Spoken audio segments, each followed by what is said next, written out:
오늘 증거할 하나님의 말씀의 제목은 우리 스크린에 있는 대로 예루살렘 공의회, 이런 제목으로 하나님 말씀을 증거하고자 합니다.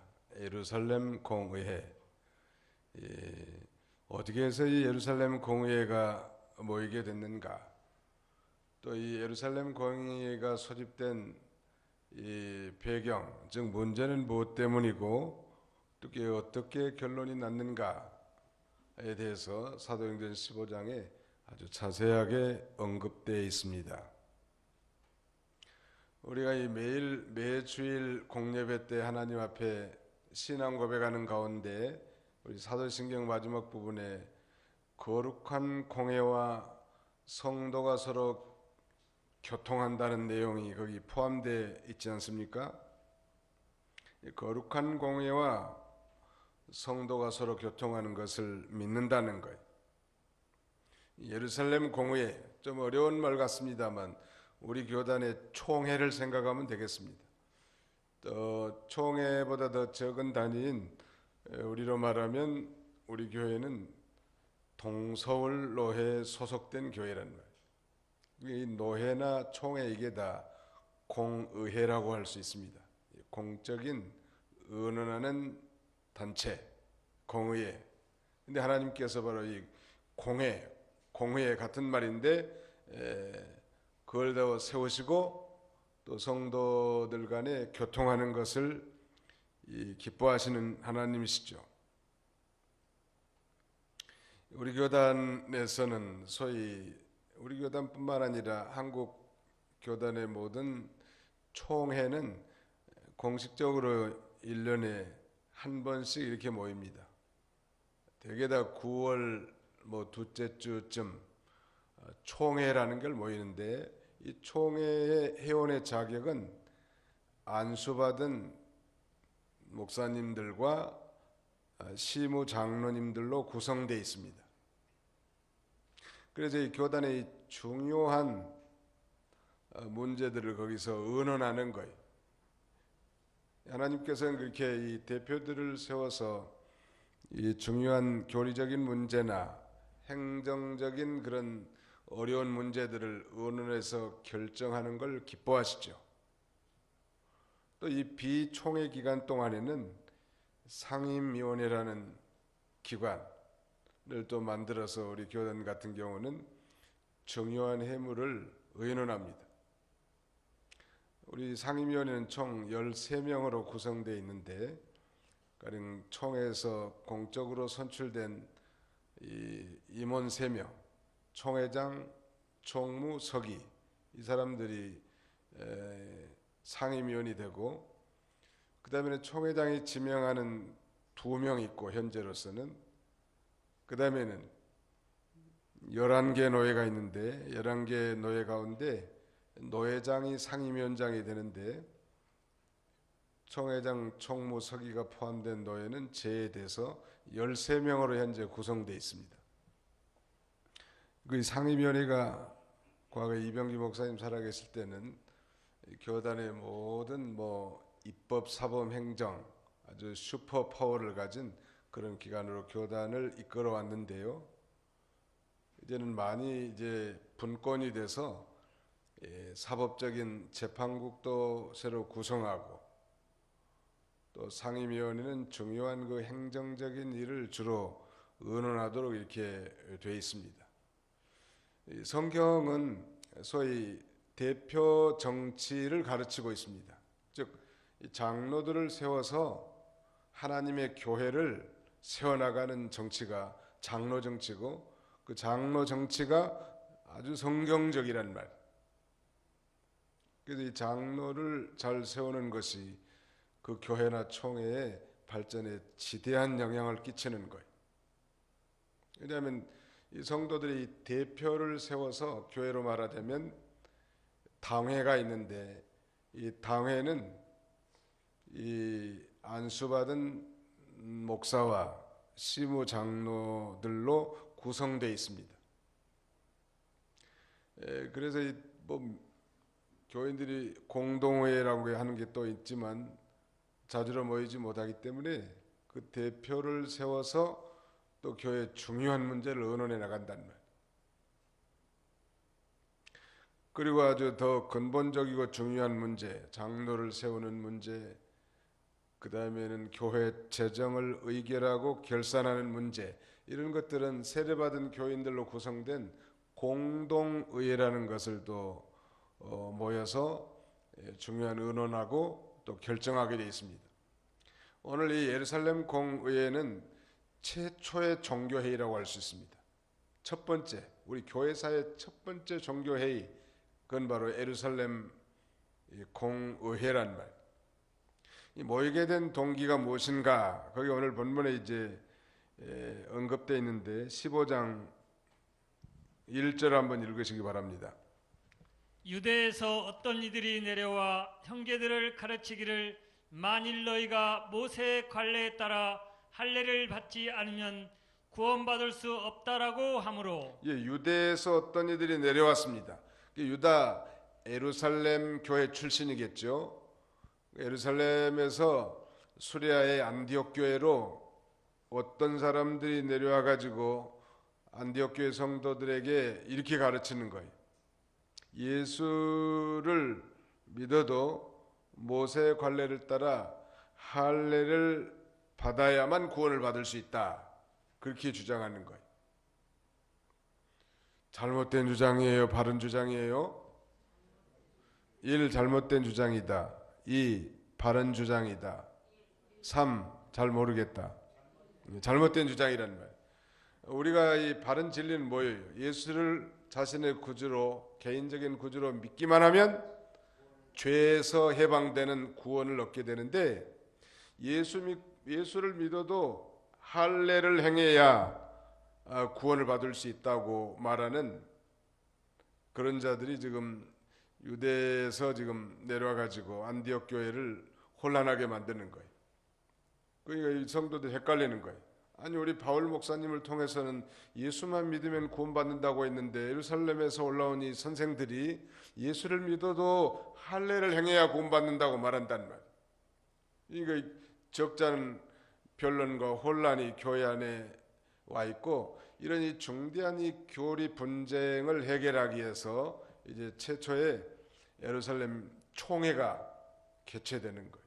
우리도 이번에 지난주에 우리 총회, 임시총회가 개최됐는데 중요한 건은 재판국 구성 변경에 관한 헌법 개정을 위해서 모였고, 또 통과가 돼서 이제 독립적인 사법기관이 생긴 거예요. 이 중요한 문제를 논의할 때 하나님이 함께 하시고 그 공적인 결정을 하나님도 인정해 주시고 그 뜻을 따라서 하나님의 교회를 세워나가기를 기뻐하시는 하나님이시죠. 그러니까 소위 유대에서 내려온 이 선생들을 오늘날로 말한다면 율법주의, 노미니즘 혹은 리걸리즘, 한마디로 말하면 율법을 지켜야 구원을 얻을 수 있다는 거예요. 지금 예수를 믿는다고 해도 그럴듯하게 들리지만 아주 잘못된 거고, 누구든지 율법을 지켜서 구원을 얻을 자는 있다 없다? 아무도 없는 거죠. 근데 이들이 와가지고 지금 성도들을 미혹시켜가지고 자기가 옳다고 주장하는 거예요. 오늘날 우리 현대교회에서도요, 많은 그 이단들의 주장들이 은밀하게 왔다 갔다 하는 거예요. 우리 교인들은 잘 배우셔서 분별력이 있기 때문에 그들이 둥지를 틀 만한 여력이 전혀 없지만은 항상 우리가 그걸 분별해 나가야 돼. 그리고 그 잘못된 이 교리를 주장하는 자들을 물리쳐야 합니다. 적은 누룩이 온 덩어리를 썩게 한다고 하지, 부패하게 한다고 하지 않았습니까? 이런 이 주장에 대해서 이제 안디옥 교회 지도자인 바울과 바나바 두 사람들과 그들 사이에 많은 의견 차이와 논쟁이 일어납니다. 2절 한번 같이 읽어봅시다. 시작. 바울과 바나바 두 사람과 그들 사이에 적잖은 의견 차이와 논쟁이 일어나니 교회가 이 문제와 관련하여 바울과 바나바 두 사람과 그들 중 다른 몇몇 사람들을 예루살렘에 있는 사도들과 장로들에게 보내기로 결정하였다. 이 바나바와 바울은 안디옥 교회 아주 훌륭한 지도자들이고 방금 1차 선교를 마치고 다시 본교회로 돌아와서 이제 이 지도자로서 자신들의 사명을 감당하는 가운데 있는데, 그 유대 예루살렘에서 내려온 이 소위 율법 교사들, 거짓 율법 선생들이 내려가지고 예수를 믿는다고 구원받는 게 아니라 예수를 믿어도 할례를 받아야 구원받는다고 이렇게 주장했기 때문에 얼마나 이 의견 충돌과 논쟁이 일어난 거예요. 이 정당한 이 교리적 논쟁은 필요하지만 또 지나친 이 논쟁이 신앙에는 유익이 없는 것입니다. 분명히 옳지 않은 건 옳지 않다고 말해주고 그 근거는 하나님의 말씀을 기준으로 해야 되겠죠. 이 할례라고 하는 건 우리가 다 배웠지만 복습해 본다면 아브람과 언약에 말하자면 아브람과의 언약의 표시로서 모든 남자들의 양피 끝을 베는 그런 의식입니다. 우리 사내 아이들 포경 수술과 같아요. 당시에 근동의 다른 나라들도 이 할례 의식이 있었다고 하는데 그것은 하나님의 언약과는 전혀 상관없는 무슨 성인 의식이라든지 다른 전통에 기반을 둔 것이지만 적어도 아브라함과 하나님이 언약을 체결하고 그 언약의 증표로서 모든 남자는 자신의 신체의 일부분인 이 포피 끝을 잘라서 하나님의 언약 백성된 표시를 사람 몸에다 둔 거예요. 그래서 할례를 받았다고 하는 것은 언약 백성의 표시인 것이고 또 하나님의 그 위대한 언약에 참여한 것이고 그 다음에는 이 말하자면 정욕을 제거한 정결한 의식이었습니다.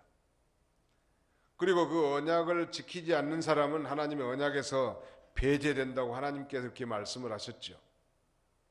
그래서 아브라함부터 시작해 가지고 아브라함의 아들 이삭이 낳았을 때 8일 만에 할례를 행하지 않습니까? 또 종들 가운데서도 이 할례를 행하게 했습니다. 모든 남자들에 대해서는. 그러니까 할례라고 하는 건 이건 하나님의 백성이냐 그렇지 않느냐의 기준이 돼버린 거죠.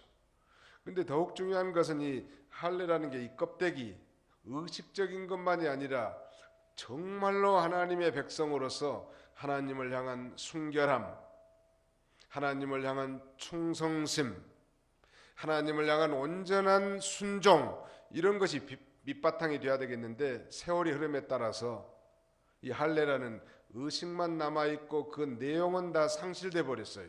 특별히 예수님 당시에 그랬고 초대교회 당시에 그랬단 말이에요. 그래서 할례 받은 백성은 천국에 가고 할례를 받지 않은 사람은 지옥에 가는 정도로 유대인들은 그렇게 생각하는 거예요. 근데 예수님이 십자가를 지시고 구원을 성취해서 그 유대인들 가운데서도 예수를 믿기는 믿었지만 여전히 율법주의 사고에 뿌리박혀 있는 자들에게는 예수님의 복음만으로는 뭔가 불충분함을 느꼈고 당연히 하나님의 백성이라면 할례를 행하고 율법을 지켜야 되지 않겠는가, 이런 사상을 가진 자들이 소위 율법주의라는 말. 오늘날 율법주의는 이단 사설인데요, 우리는 예수 그리스도를 다만 믿음으로 말미암아 은혜로 구원을 받고 하나님의 자녀가 되는 것인데 초대교회 때는 그게 좀 애매했던 거죠. 구약과 신약이 중첩되는 이 과도기이기 때문에 얼른 예수님만 믿는다고 구원받겠는가, 우리가 뭔가 좀 노력도 하고 선한 행동을 해야 천당 가지 않겠는가, 이런 생각을 하신 분들이 많았던 거예요. 요새도 어떤 우리 교회는 그런 분들이 안 계시겠지만 다른 교회는 꼭 있더라고. 어떤 분들이 있는가 하면 할머니들한테 할머니 오늘 돌아가셔도 천국 갈 자신 있으세요? 그러면은 목사님 제가 한계 있어야죠. 이렇게 말씀하신 분들이 꽤 있어요. 여기도 혹시 그런 분이 있으면 수상한 사람들이요. 목사님 제가 뭐 한 게 있어야 천당 가죠. 내가 한 것으로 천당 가는 게 아니고 예수님이 하신 것으로 우리는 천당 가는 거예요. 아멘. 예수님을 믿음으로 우리는 천국 가는 거란 말이에요. 너무 값싸고 쉽죠. 참 쉽죠. 예수님을 믿음으로만 천국 가니 얼마나 감사하냐는 말이에요. 근데 우리는 인간이라는 게 다분히 그 율법적인 기질이 있어가지고 뭔가 잘해야지. 새벽 기도도 안 빠져야 천국 갈 줄 알고, 11조도 한 번도 안 빠져야 천국 갈 줄 알고, 주일도 한 번도 안 빠져야 천국 갈 줄 알지만, 그런 정신을 가지고 신앙생활 한다면 참 좋겠지만은, 그러나 그 어떤 것도 우리가 천당 가는데 아무 조건이 되지 않는다는 것. 우리가 구원을 받고 천국 가는데 예수를 믿는 것 외에 그 어떤 것도 조건이 될 수 없는 거예요. 그러나 우리 하나님 앞에 마음을 다하고 성품을 다하고 뜻을 다하고 힘을 다해서 하나님을 섬기는 걸 하나님 기뻐하시고 그런 자에게 복을 주시는 하나님이시지만 뭐 그것 때문에 지옥 가거나 어두 목사님은 그렇게 가르친 걸 제가 들은 적이 있는데, 아니 예수 믿고 구원받고 중생한 사람이 주일날 오전 예배만 드렸는데 이 사람이 주일 오후 예배도 안 드린 사람이 그 과연 천국 간다고 믿을 수 있겠어요? 이렇게 설교하신 분이 계시더라고요. 아니 정말 구원받고 하나님의 자녀가 됐다면 주일 오전 1시간 달랑 예배 드리고 집에 가서 편안히 앉아있는 게 마음이 편안하냐는 말이에요. 그래도 천국 가는데 지장이 있다 없다? 결코 없는 거예요. 아마 그 목사님이 그렇게 말씀하신 건 적어도 거듭났고 중생했다면 그 사랑하시는 하나님 앞에 잠깐 붙어있다가 떨어지고 싶겠냐는 말이에요. 온종일 하나님 앞에 예배드리고 마음을 다하고 정성을 다하고 뜻을 다해서 하나님을 섬기고 싶지, 오전만 드리고 밥도 안 먹고 가. 밥만 잡숴도 믿음 있는 사람이. 특별한 사정이 있어서 안 드신 분도 계시지만, 그러나 어떻게든지 믿는 성도들과 함께 하려고 하고 더 많은 시간을 하나님 앞에 드리기를 원하고 예배드리기를 원하는 것은 하나님이 기뻐하신 일이고, 참으로 구원받은 성도들이라면 그렇게 하지 못해서 안타까운 것이지, 참 인색하게 주일 오전 딱 1시간도 안 드린 사람이 있어요. 5분에 온 사람도 있고 5분 전에 나간 사람도 있고 천태만상이라. 그러나 분명한 거 한 가지는 믿음으로 구원을 얻는 거예요. 한번 따라합시다. 이신득구, 이신득의. 예, 이신득구라는 것은 믿음으로만 구원을 얻고 믿음으로만 의롭게 된다는 것이 성경적 가르침이에요. 그러니까 예수를 믿고 구원을 얻었는데 한 번도 교회 안 나와도 이 사람 천국 간다 지옥 간다? 어디 대답이 시원찮아요. 예수를 믿고 구원을 얻었어요. 근데 교회는 한 번도 안 나왔어. 이 사람 천국 간다 지옥 간다? 천국 가는 거예요. 누가 지옥이요? 영록교회는 좀 이상한 교회네 보니까. 여태 가르쳤는데 엉뚱한 얘기하는 거예요. 여러분 교회 한 번도 안 나가가지고 병원에 이제 죽을 병이 걸려서 이제 입원해 있는데 목사님이 가서 십자가의 도를 증거하고 우리 죄 때문에 예수님이 십자가에 돌아가셨는데 선생님 예수를 믿어야 지옥 안 가고 천국 갑니다 하는데 그때 성령님이 그 환자에게 마음을 깨닫게 해주셔서 그 침상에서 예수를 믿었네, 병원에서. 그래서 구원을 받은 거예요. 그런데 교회는 한 번도 못 나왔어. 이 사람 천국 갈까요? 지옥 갈까요? 예수를 믿었기 때문에 천국 가는 거예요. 그러나 상급은 많을까요? 적을까요? 상급은 많지 않을 것 같아요. 뭐 한 일이 있어야지 뭐. 한 일이 있어야지. 이건 상급의 문제지 구원의 문제는 아니라는 거. 따라서 합시다. 한 일에 너무 어렵네. 따라서 합시다. 구원의 문제가 아니라 상급의 문제가 되는 것은 행함의 문제입니다. 그러니까 예수 믿고 구원받은 사람이 행한 것이라고 하는 것은 이제 예수를 믿고 구원받은 이후에 주님을 위해서 연보를 많이 하고 교회에 충성하고 형제를 사랑하고 가난한 자들을 돕고 자신의 구원을 잘 이뤄나가는 것은 그것은 상급의 문제지 구원의 문제는 아니라는 거예요. 무슨 말씀인지 이해되시죠? 제가 전도사 시절에 용인 구성면 동백리에 박영창 할아버지가 계셨는데 그 부인은 이 집사님이라고 신앙생활 잘 하신 분인데 영감탱이는 교회도 안 다니셨어. 얼마나 이 동백촌 박씨, 우리 교회 박씨는 훌륭한 분들이에요. 거기 동백리 박씨는 이마에 바늘 쑤셔도 안 들어가. 근데 이 양반이 이제 죽게 됐다고 연락이 왔네, 교회로. 그래가지고 교인들 여럿이 가서 뭐 소위 이제 꼴깍꼴깍 하려고 하더라. 의식은 좀 있고. 그래서 이제 복음을 전하고 찬송을 했는데 예수 사랑하시면 찬송하는 가운데 슬슬슬 호흡이 정지하더니 세상 떠난 거예요. 제가 지금까지 많은 임종 예배를 드리고 성도들 장례 예배도 집전했지만 예배 드리면서 천당 간 분은 그분이 유일해. 근데 그분은 평소에 교회도 안 나오신 분이고 아주 교회에 대해서 악돌이에요. 근데 그 순간에 어린아이 같은 그런 심정으로 그분이 믿었는지 안 믿었는지는 제가 잘 모르겠습니다만 아무튼 기도하고 찬송하는 가운데 조용히 눈을 감으면서 세상을 떠는 거예요. 택한 백성이었으면 그 마지막 순간에 예수님 믿고 구원 얻었겠죠. 그러나 그건 우리가 온전히 알 수 없는 거예요. 이건 하나님의 소관이니까. 제가 지금 이렇게 여러 잔소리하는 것은 아무튼 구원이라고 하는 것은 오직 예수를 믿음으로만 구원을 얻는다는 거예요. 그래서 이 16세기 종교개혁자들은 소위 솔라 피데, 즉 오직 믿음으로라고 하는 것이 그들의 5가지 주창 가운데 하나였습니다.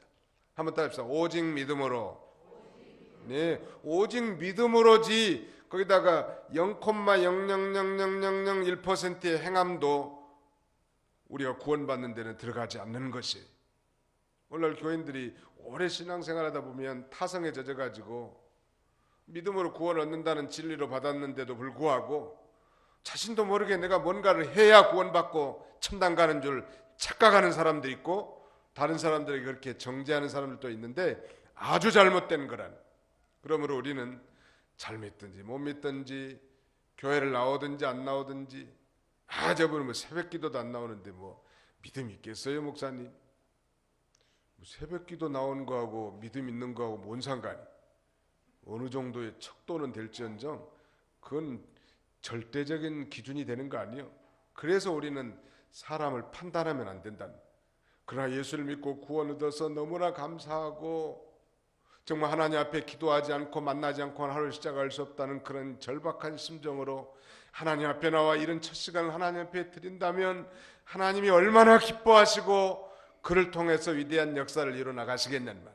그런 차원의 문제지 무슨 새벽기도나 11조나 주일 성수나 그 어떤 것도 우리의 구원의 문제와는 상관이 있다 없다? 없다. 그럼 우리가 다른 사람을 판단해서 된다 안 된다? 안 되는 거예요. 창간교회 어떤 장로님 한 분 가운데는 강화도에 선교사신 분이 한 분 계세요. 창간교회 장로님은 참 훌륭한 분이지만 그렇게 먼 데서 어떻게 새벽기도 나오겠어요? 집에서든지 직장에서 하시든지 하겠지. 우리는 그 어떤 것도 우리 인간의 판단으로 다른 사람을 정죄해서는 안 된다는, 그저 하나님의 큰 사랑을 힘입어서 다른 사람을 사랑으로 대하라는 말. 절대 이 재판장이 되지 말고 변호사가 돼야 돼. 한번 따라합시다. 재판장이 되지 말고 변호사가 됩시다. 변호사는요 굉장히 친절하고 상냥하고 같은 편을 먹어주는 거예요. 재판장 아, 그러면 안 됩니다. 목사님, 저건 잘못됐어요. 교회에서 이렇게 하면 됩니까? 안 됩니다. 뭘 기준으로 한다는 말이에요, 그건 다. 자기 기준이 아니에요. 자기 신앙 기준.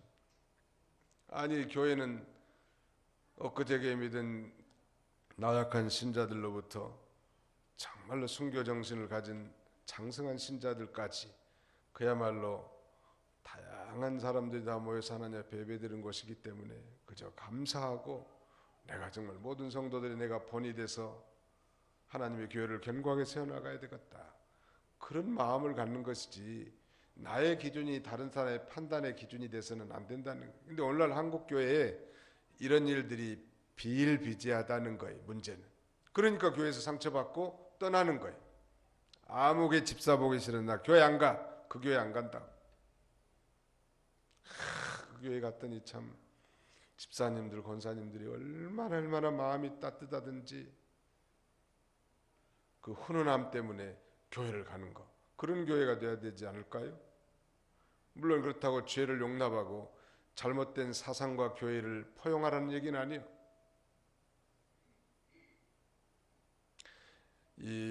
우리가 구원을 받는 것은, 우리가 하나님 앞에 의롭다고 인정받는 것은 그 어떤 것도 상관없이 오직 믿음으로 말미암는데, 지금 초대교회 당시에 이런 소위 율법주의자들이 정말 은혜가 충만한 성령의 공동체인 안디옥 교회 침범해 가지고 성도들을 솔딱솔딱 미혹하는 거예요. 예수만 믿는다고 구원을 얻겠냐고,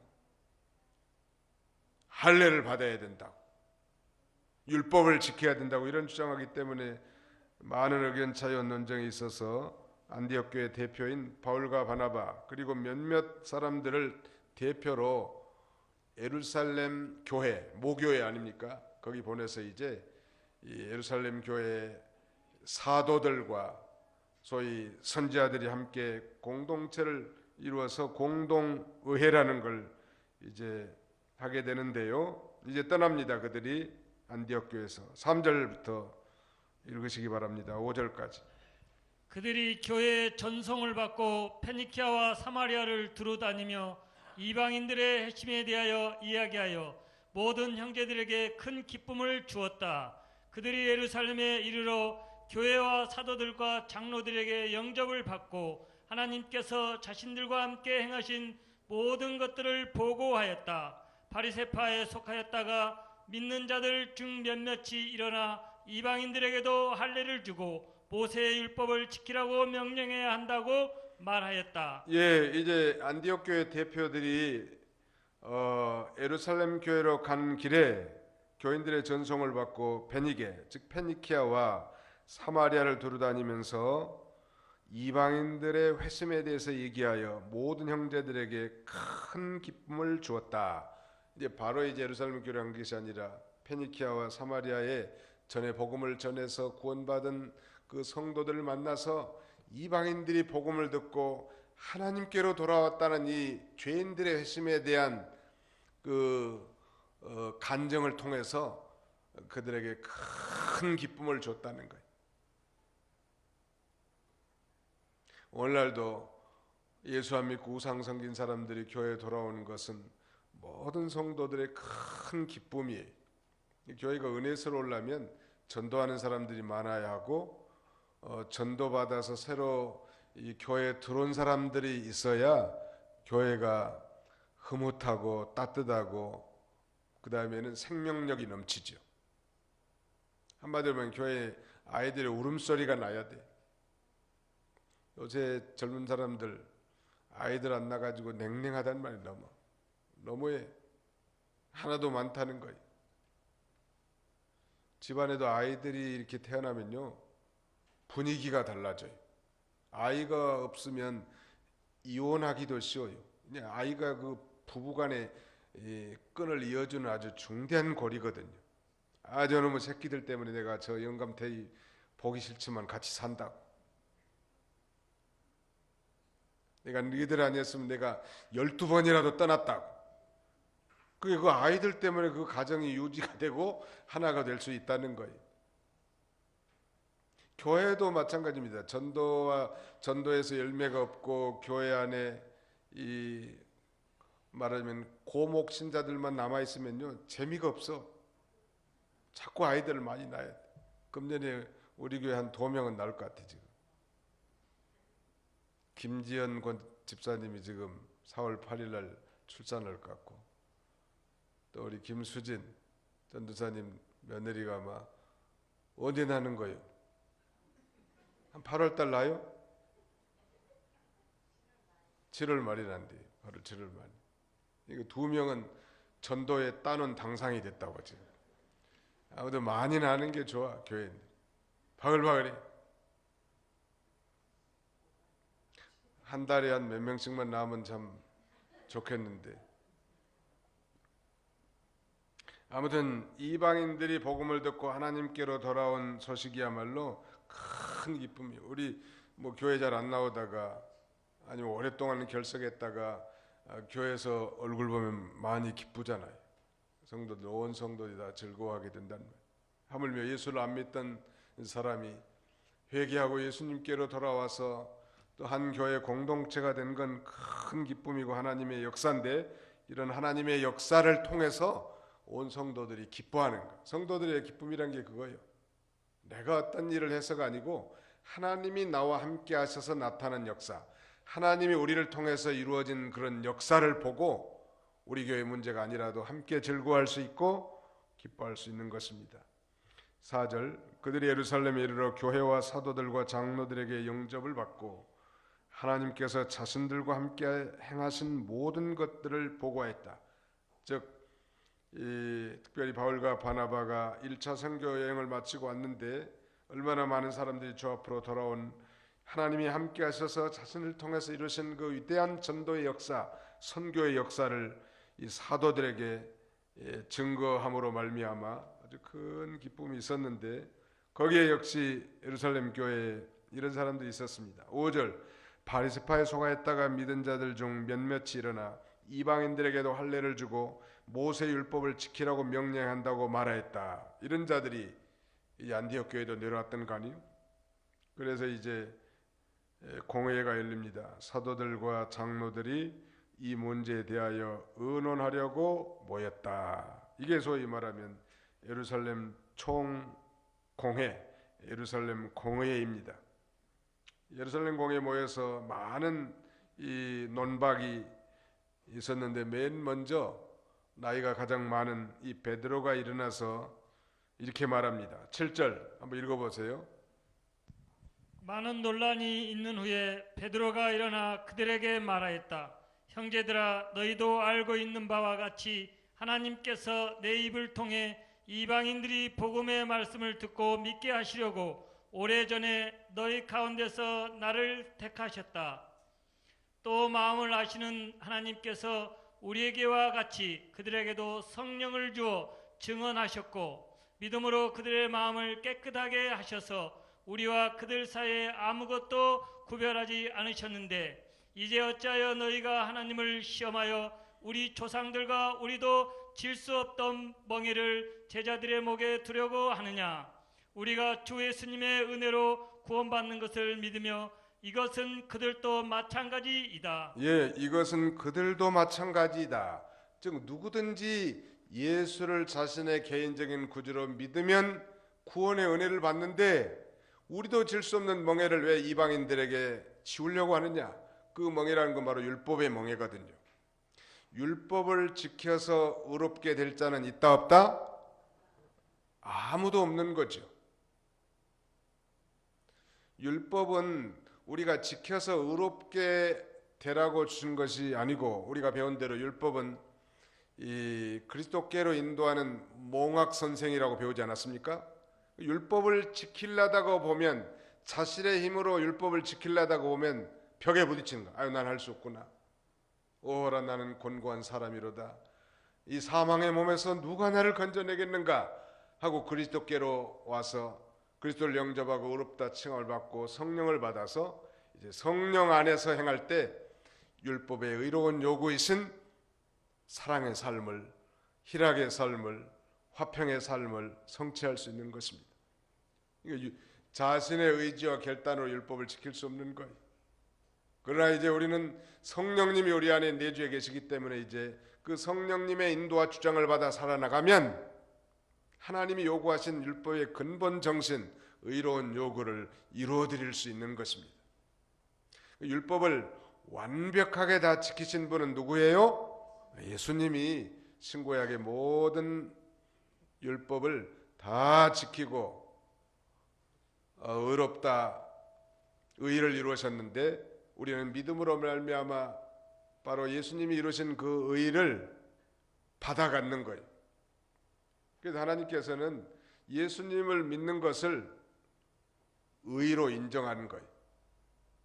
누구든 예수를 그리스도로 믿는 자라고 하면 내가 너를 의인이라고 인정하겠다. 이게 바로 칭의예요.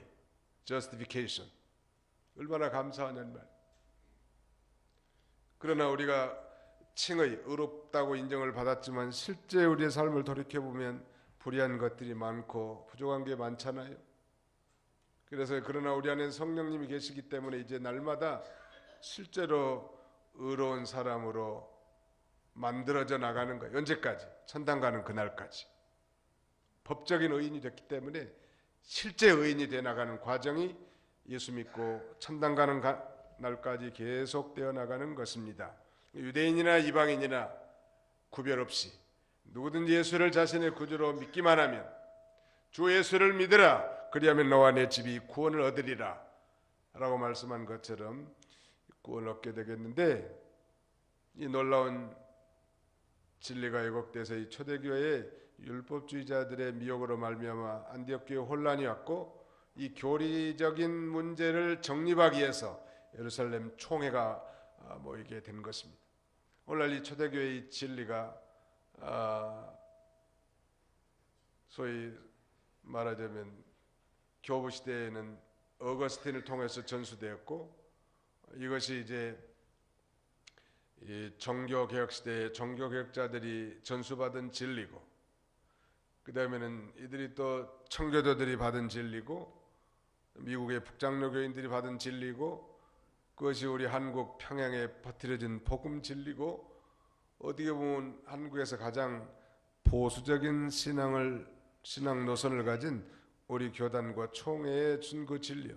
이거 1세기에 선포된 바울 사도가 전파한 이 복음 진리, 바르고 건전한 진리가, 그 진리의 광맥이 계속 면면이 흐르다가 오늘 우리 2000년이 지난 지금 우리도 그 복음 진리를 믿고 구원을 얻어 하나님의 영광스러운 자녀가 됐단 말.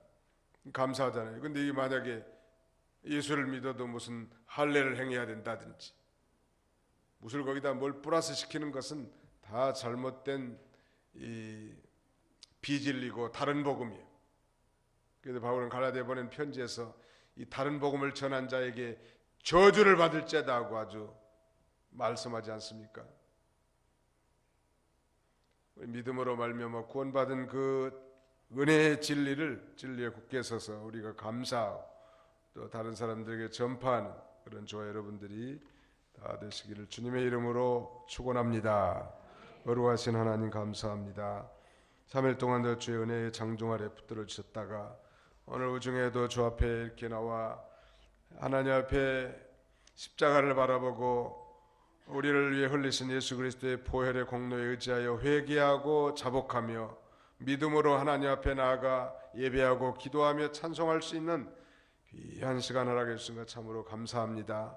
아버지, 믿음으로 말미암아 의롭게 되는 이 이신득의에 대한 놀라운 진리를 통하여 우리의 행실이 부족하고 정말 우리가 하나님 앞에 폐역부도한 자랄지라도 십자가에 달린 예수 그리스도를 자신의 구주로 믿음으로 말미암아 죄 사함 받아 이 하나님의 자녀로서 영광의 그 기업의 상속자가 되었다는 사실을 확신하고 이제 은혜로 구원받아 싸우니 이제 실제로 하나님의 말씀을 준행함으로 그 영광의 상급을 쌓는 그런 저희들이 다 되게 해주시기를 간절히 바라옵고 원합니다.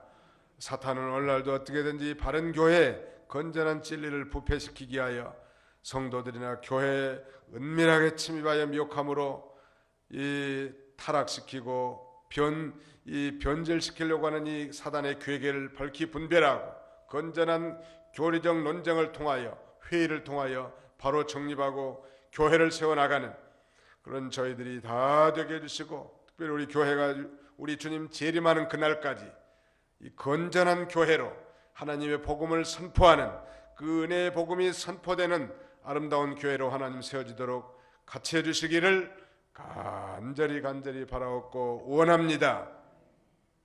바른 회의를 통하여 올바른 결정을 내려서 하나님의 이 교회를 세워나가기 기뻐하신 하나님께서 우리 교회도 하나님 붙잡아 주시고 우리 교회를 통해서 영광을 받아 주옵소서.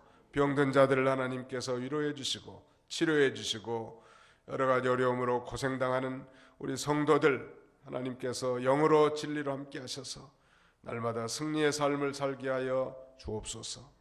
예수님의 이름으로 기도하옵나이다. 아멘.